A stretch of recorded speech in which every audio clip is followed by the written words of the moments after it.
JP. JP.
Of course, already for weeks.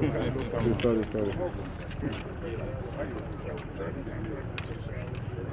They say make you wash your back. I know. Who they talk that thing? See, person who they talk, you take concern us.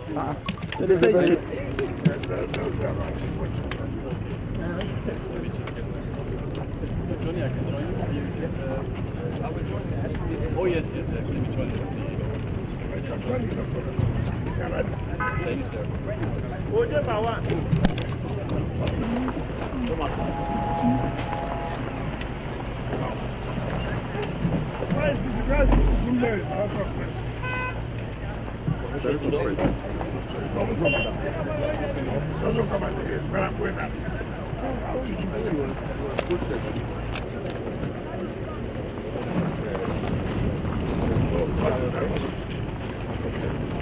So as you can see here, the works on the abutments. The right side is done on this side. They're working on the left side. They're working on the other side. And once this is done, they will continue with the center line of the piles and the columns. And then we can finalize the bridge. December, yes, sir. Hopefully the rainy season will not be very harsh.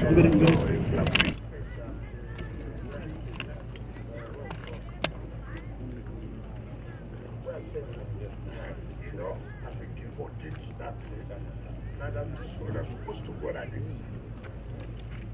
They won't finish it out. You follow the because there's no way. Yes, they have done the same community there. They have to do. But to pay because this idea is like go without all. I mean, that's not because looking like down. They are going to pay the compensation. Because without this would be kept in the place, it doesn't make sense. It doesn't make sense. All you do is to give them that compensation. So we go there and after going to the all right,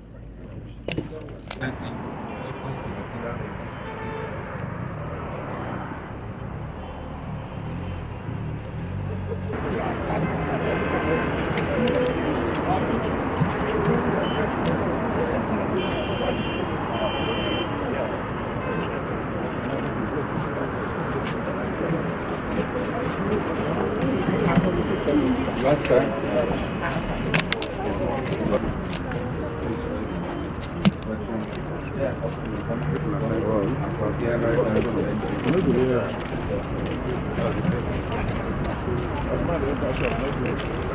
You won't tell. You don't tell I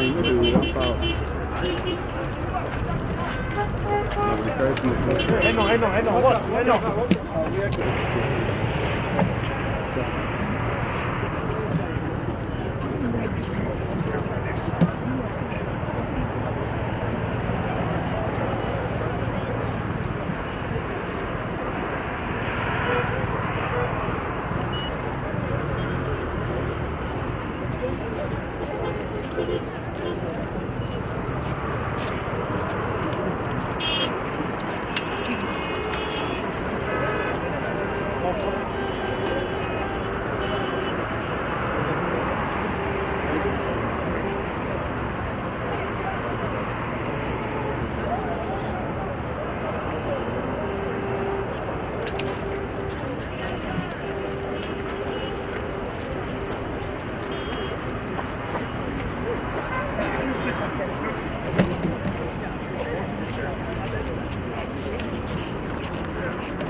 Short now, what's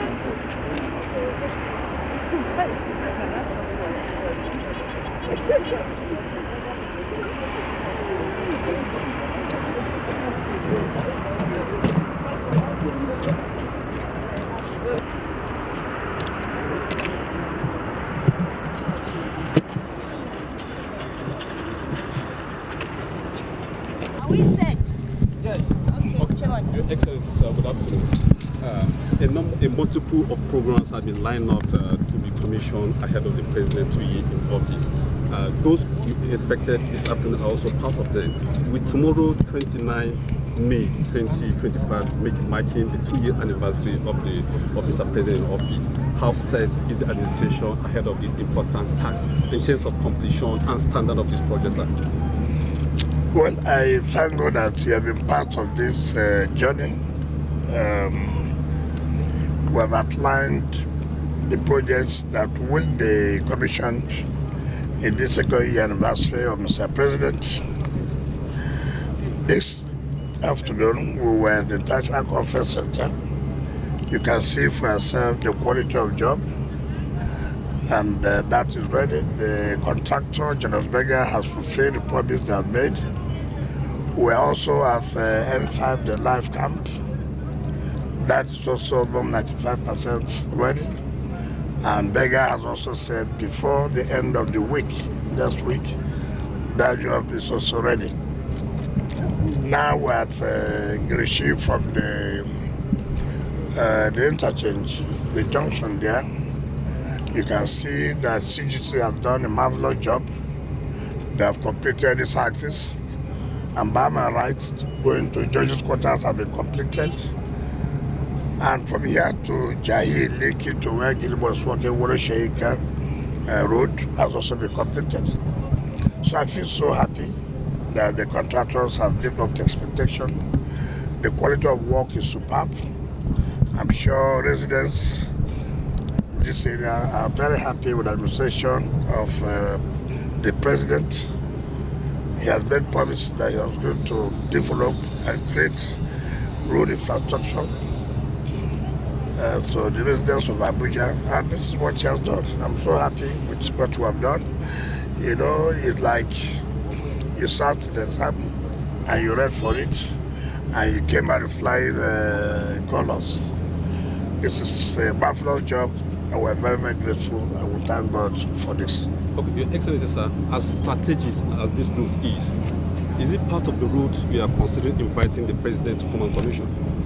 Of course. Now, like I said, this may likely be the first project, but we thought that the International Conference Center should be, but the committee members of the FCT House of Reps and the Senate Committee had pleaded with us to shift the date of this so they will be able to, the date of the International Conference Center, so they will be able to participate. Most of them are traveling to Saudi Arabia to perform their Hajj, and that way also is most likely that this may be the first to be commissioned. Like I said, there are so many of you to be commissioned. I think we're already, tomorrow again, we're going out to inspect other routes and other facilities that are lined up for that, to see how ready we are. Okay, Your Excellency, sir, let me just ask. In FCT here, we can feel and also touch what is really happening in terms of infrastructure.